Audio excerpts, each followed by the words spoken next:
The most notorious gang members in the 20s and 30s were in fact among the people of St. Paul. They would stroll around the city to get to know the residents. Coming from Chicago to St. Paul was like going to your cabin on the weekend. St. Paul was their safe haven where gangsters didn't have to worry about police jumping out of their cars and arresting them. This was possible because of John O'Connor.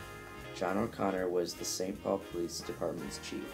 He made a deal with the gangsters that if they didn't commit any crimes within the borders of St. Paul and pay a bribe, the police would turn a blind eye. With this deal, some of the most notorious gangsters stayed in St. Paul. This included Alvin, Karpis, and the Barker gang. Karpis and Fred Barker met in prison in Kansas. This slowly formed the Barker-Karpis gang. The gang first started robbing stores in nighttime but slowly switched to daylight robbing. The gang robbed so many banks so often it almost became routine. They always brought more firepower than they expected the police to have. The gang would walk into police stations and demand weapons from the armory. This is what the police least expected. The weapons they received consisted of Thompson submachine guns and Browning automatic rifles. These two powerful guns were designed during World War I for trench warfare. With these two guns, the Karpis gang outmatched the police pistols in every shootout. The gang's two most famous crimes were the kidnappings of William Ham Jr. and Edward Bramer.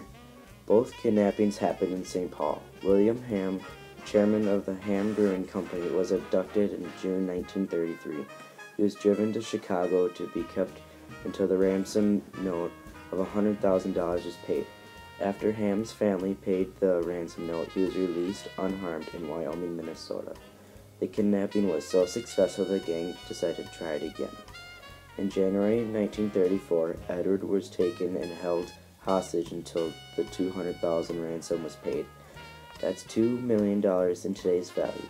After these two crimes, within 6 months, the Karpis-Barker's gang leader, Alvin Karpis, was considered public enemy number 1. This brought the FBI right on their tails. Karpis-Barker gang couldn't be unstoppable forever.